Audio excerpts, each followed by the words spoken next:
Whatever you do, don't touch your neighbor. Oh man, we don't need to be responsible for that. Some of you are so grumpy, you've been really waiting for today because you just hate that meet and greet anyway. Found out just moments ago, this feels good, we have more in church today than CCV.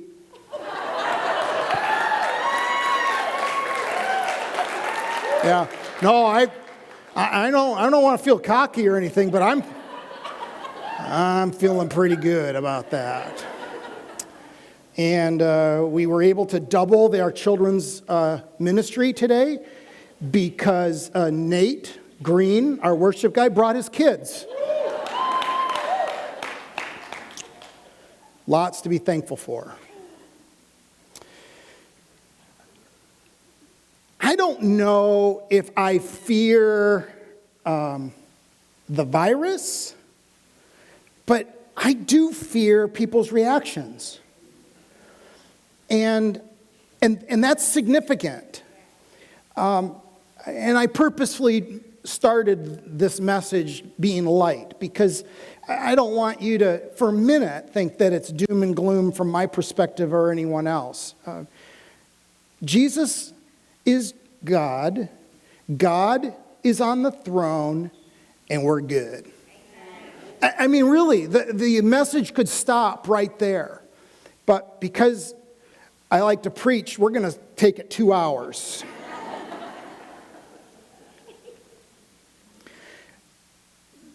Only God could take this situation. And me receiving that email on Friday that said, Deer Valley has kicked all renters out. And by the way, my wife works for Deer Valley. Our daughter is a teacher as well at Deer Valley. Some of our best friends, Pat Yenny, Mary Beth. I mean, we've got all kinds of Deer Valley folks in here. So it's not a Deer Valley issue. I get it. They're covering themselves. But when I got it, I just sat in my seat and I thought, really? This little church is going to get hit again? And in the past, what I've done is I thought, okay, doom and gloom, sky is falling. And this time, because God has remained so incredibly faithful in my life, in your life, over and over and over, I remember thinking, something good can come from this. I mean, it's crazy to think, but something good could come.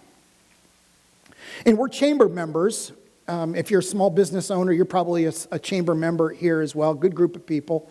And so I went over there on Friday. Went over there thinking maybe we can sneak into our building for a little bit. As long as the sheriff doesn't catch us, we can go in there and do church and kind of pretend we're living behind the Iron Curtain for a while. I've always wanted to see what that felt like. And the room was just too small, and Heather, who's the director of the chamber, said, have you ever thought about the outlet? Do you remember that for 3 years I was in negotiation for a room at the outlet? And I know those buildings and rooms like the back of my hand. So I went over there and met with Christina, who is just the best, sweetest human alive. And I said, Christina, I'm in a bind. Her words to me were, whatever you need, we'll take care of it.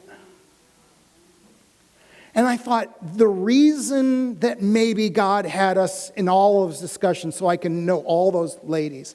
I walk in and you can just hear the whole room, oh, Pastor Randy's here. And they're like, oh yeah, whatever we can do.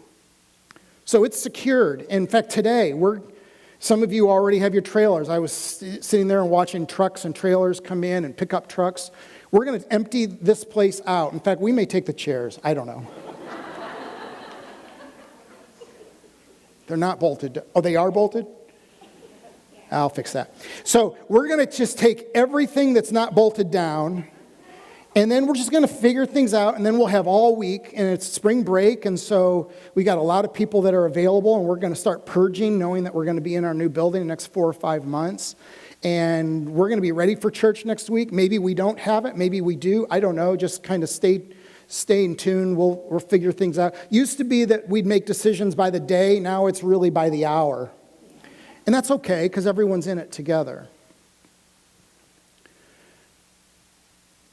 Someone asked us on Friday before we figured out the outlet and God opened that up. They said, "What was your plan B this whole time?" And I went, "We were supposed to have a plan B?" I didn't say it because it would sound way too super spiritual. And if you know me, I'm not super spiritual, and nor am I mystical. But I did think, my plan B is Jesus. Just is. And every single time we have an issue, God kind of steps up and he says, "Oh, I've got that. I got that." So I said, okay, I don't know what's going to happen, but God's got that. God's got this. Could you say that? God's got this. Yeah. If you don't believe it, don't say it, but repeat after me. God's got this. Go ahead. God's got this. And God's got you. But there is fear. I didn't think I'd ever live to see the day that March Madness, NBA, NHL, the Masters, just suspended. Weird. I'm having to talk to Judy. This was weird. No sports on TV, so may as well talk as a family. Hopefully this won't last too long.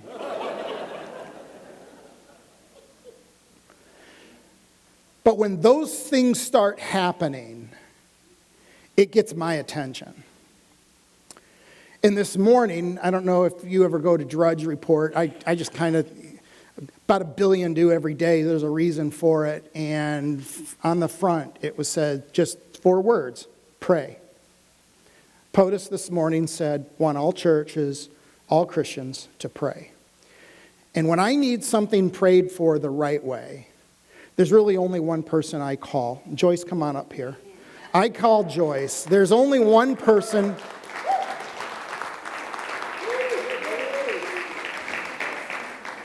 Could somebody turn my mic on? Yeah, thank you. Do you know how to do that, Tam? Thank you.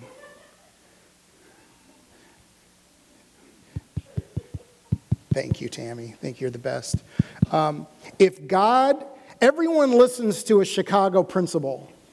Even Jesus. Seriously, Retired principal. Well, yeah, you're always a principal in my mind. I always listen to you.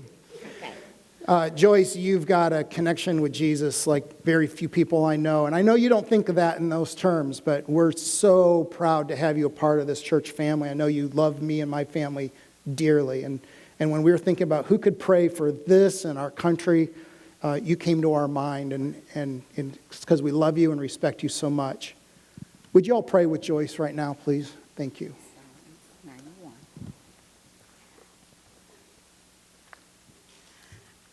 Go ahead. Okay. I am so thankful that God is in control of every situation that we find ourselves in. And when you were talking about our plans, Yeah. Plan A, Yeah. Jesus, because God is able. Yeah. Plan B, Yeah.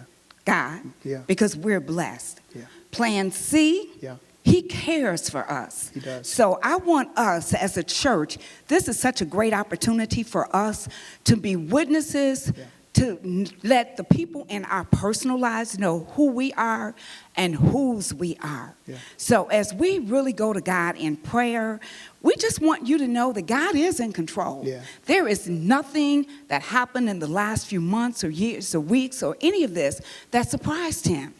And we should not be surprised, because when these things happen, we need to run to the rock. Yeah. And I gave you that Bible, and I said you would read Psalms 91, verses 1 through 7, because I think we need to be reminded of where we run to when these situations come. 91 or 92? 91. 181. 1 through 7. He who dwells in the secret place of the Most High shall abide under the shadow of the Almighty, capital A.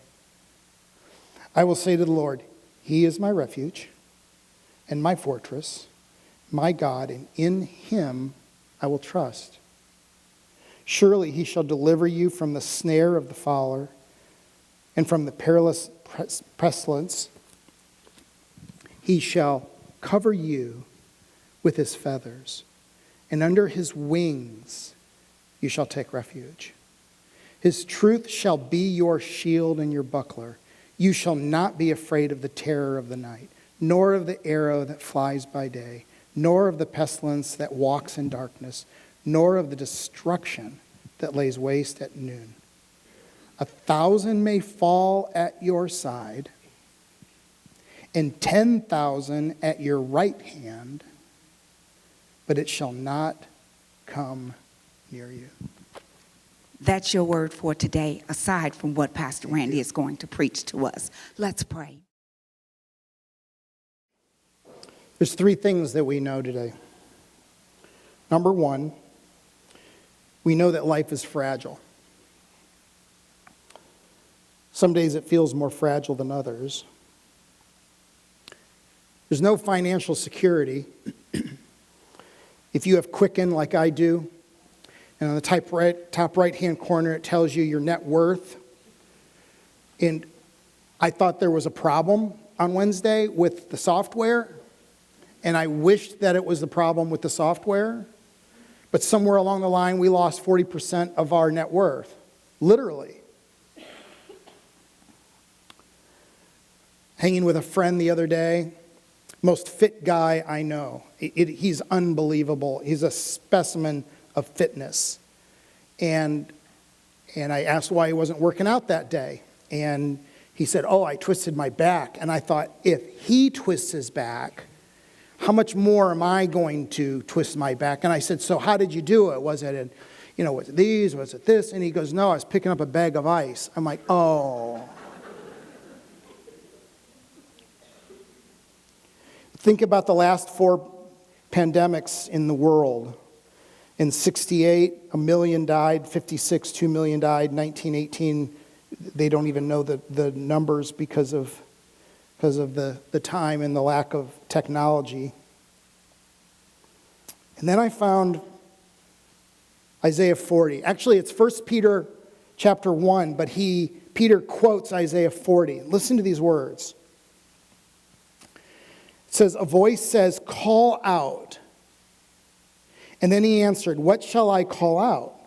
All flesh is grass, and all of its loveliness is like the flower of the field. The grass withers, the flower fades. When the breath of the Lord blows upon it, surely the people are like grass. If you saw the movie as we did yesterday, I'm not a movie guy, especially not a Christian movie guy, for all the reasons why you may not be. But I still believe is a movie that I highly recommend, particularly if you're my age and you grew up listening to Jeremy Camp and not knowing his story. It was unbelievable how Jesus was professed in that movie. He's going to make $12 million just this weekend, so people are watching it and hearing the good news of Jesus. And in that story, we saw that even in that situation, how fragile life is. The second truth that I know, still probably not the best news that I'm offering. Hang with me, I'll get to good news in a moment. Number 2 is that life is deceptive. And I don't know why we're so surprised by this. We've never seen anyone get out of here alive, right? I mean, I did a funeral for a 103-year-old a few years back, and I'll never forget the weeping in the room. And I wanted to get up and say, you people, do you understand that she was 103? And then last year, my grandmother died at 100, and it devastated me. And I thought, oh, yeah. Death is death, and pain is pain. I understood at that point. See, life is deceiving because we don't have control over our health and our wealth. We have the Clorox machine that does that, and we have... We can do all these precautions, and you can stay home, and we have all this medicine and doctors. We can control At least we think we can control the safety of our kids or what would they do.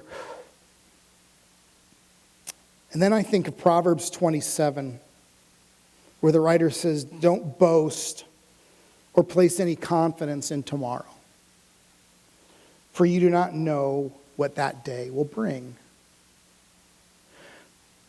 This past week, Proverbs 27 was lived out.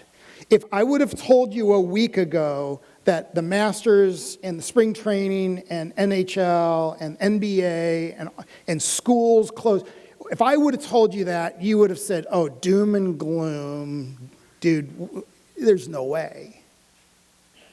But we don't know what tomorrow holds. In fact, we still don't. We think it's the worst. It may not be the worst yet.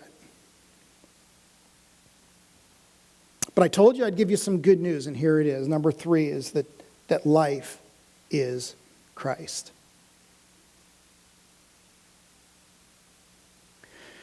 If Jesus isn't the answer to your question, you're not asking the right question.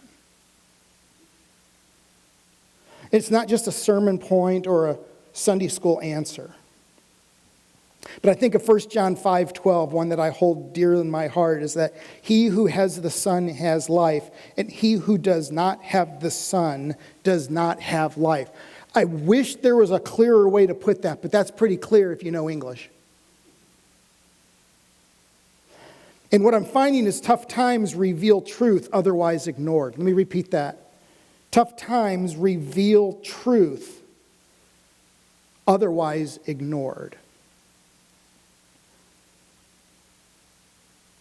Here's the truth, that in Christ there's security, not fear. There's love of others, not just love of me.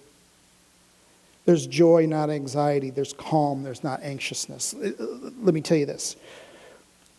Many of you have been on a mission trip outside of this country. You've been there, you know it. You've met people. You may even have faces in your mind and names of folks that you've met in Cuba, Haiti, DR. I'm thinking of folks that I know and have met in way at the bottom of the Caribbean, Trinidad, Tobago. I think of those that I've met in Eastern Europe who have so little. And when there's so little to depend on, I say this tongue in cheek, so bear with me, you're stuck trusting in Jesus. You know what I mean? I've never put it that way, but there's an understanding that you don't have any other options. And walking through Haiti in the streets where sewage is literally just flowing down the side of the walkway, where cardboard is at a premium. And you start meeting people, not at church, not at a gathering, not where you offer food, not where you bribe people to come or you trick them. Or it's just people who know and love Jesus gather together. And you walk into that room and you find people who have a love for Jesus and a need for him that we cannot even comprehend. I can't. And I remember I preached at this one church. And they were translated, which is a weird concept. I've never done that before, and since I've only done that once. And then they took, by the way, I preached 30 minutes, and he got up, the pastor, and preached another 50, not 15, 50. And I asked, why do you do that? He goes, oh, you obviously didn't go long enough. I've never heard you say that, ever. And then they did an offering. And then the gal in the back took just the very little money that's in the envelopes. And then she handed all the envelopes back to the families. And I said, why are you doing that? And they said, oh, envelopes cost money. And they didn't even have enough money to pay for the envelopes. And their love for each other in Jesus was contagious. And usually when we come back, we think about how blessed we are about the things that we have. And certainly that's on the table, and I'm not trying to minimize those things. But in reality, what they have that we really don't have is they have a grasp and understanding and dependency on Jesus that we know nothing of. And we start touching on it like today.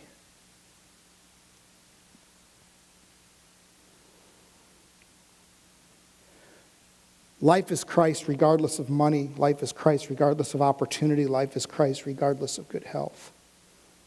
And in reality, fear is faith in reverse. And fear just doesn't say, I don't have faith, but it actually turns around and heads the wrong way. The English word for fear in the scriptures, fear God. It's not fear as in be afraid of God, although there could be an aspect of that, certainly. But the word means more of a deep respect. But it also includes a deep trust and confidence. Galatians chapter 20. Nathan, you don't have it. I thought of it too late for the notes, I think. Listen to this. I, in my whole world, and all the things that I have confidence in, all the things that I think I need, all the things that I've worked towards, everything in my life that brings any kind of joy or satisfaction, all of those things, according to Galatians chapter 2, have been crucified. They've been killed. They've been crucified with Christ. All of those things in my life, Jesus took on the cross, and they were crucified. And it's no longer I who live in those things. It's no longer I who have dreams and aspirations of making a name for myself or creating a level of comfort for me or significance. It is not I who live, but rather something that was brand new back then and not duplicated by any kind of faith or religion, and that is that Christ lives in me. Like, he makes up my life. And the life which I now live in the flesh, I live from choice out of faith. And not only do I live this life that I live in the flesh in faith, I do it in the Son of God. And Sister Joyce touched on it. Why? Because he loved me and gave his life for me. That's how I know. I am indebted to Jesus.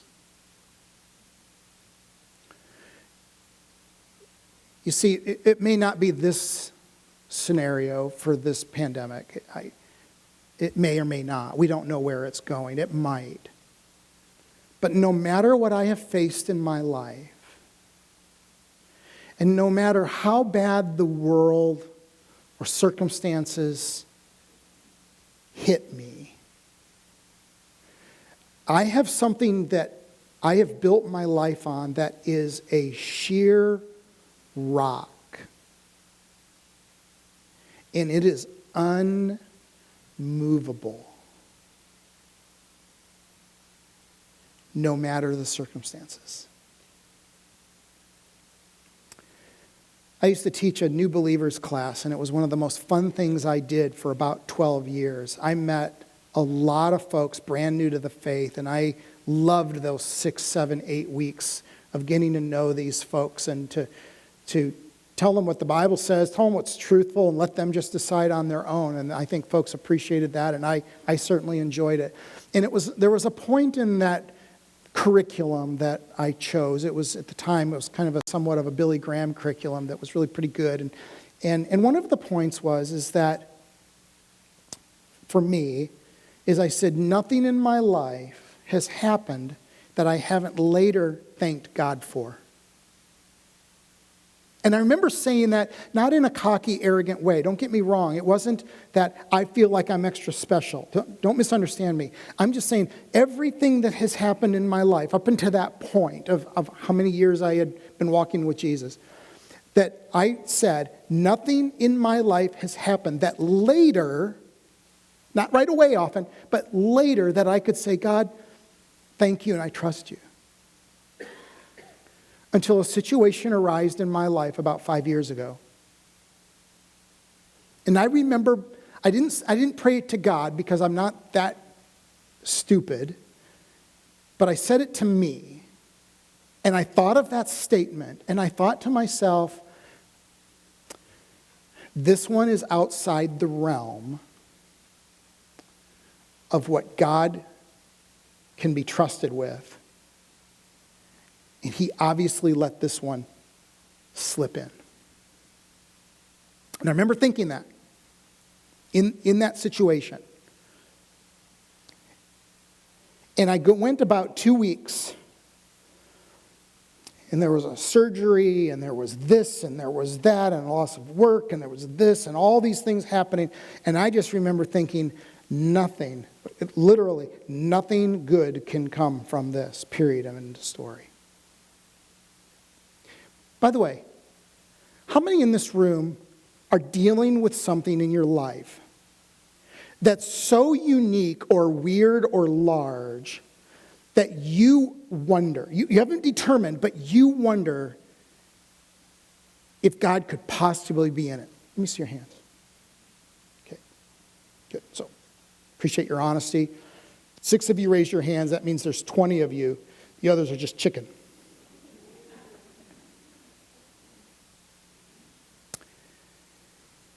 And it was like a switch happened. And all of a sudden, things started happening. And God started working, which he was doing all along. I just couldn't see it. And I was seeing things occur in my life that were unique to the situation and way bigger than me. And I finally remember saying, God had met his match in this situation. And I said, Jesus, forgive me for my disbelief. And I was thrilled, satisfied, calmed, because I could say, God's got this. And I meant it.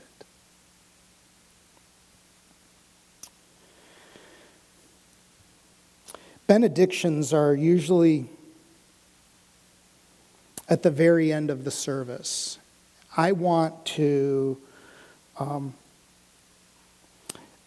read this benediction.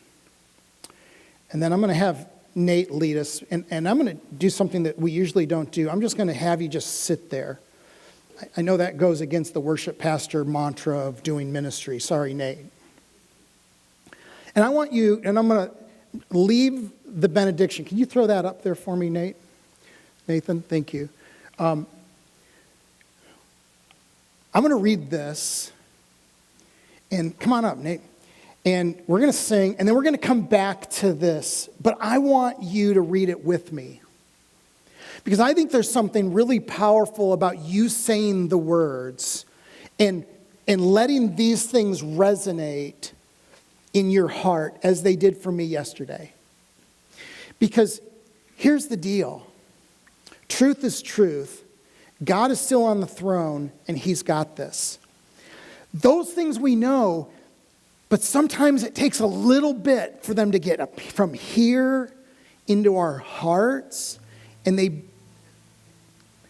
seep into where emotion lives. You see, this is real emotional for me.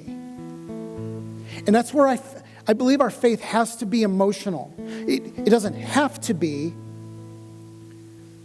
but if it's real, eventually it's going to be. And so we're going to sing with Nate one last song in closing, something thoughtful. Do we have someone to pray today? Do we have anyone that's able to do that? Can you do that? Thank you, Barb. Oh, no, we've got these guys. And if you need someone to pray with, Teresa and Brent are two that love Jesus and love people. And so just slip over here even during the song or afterwards. They'd love to pray for you. And then I'm going to come back and you're going to participate in the benediction with me. And it's going to sound like this. Rejoice in the Lord always. And again, I say rejoice. Let your reasonableness be known to everyone. The Lord is at hand. Do not be anxious about anything, but in everything by prayer and supplication with thanksgiving, let your requests be made known to God. And the peace of God, which surpasses all understanding, will guard your hearts and your minds in Christ Jesus.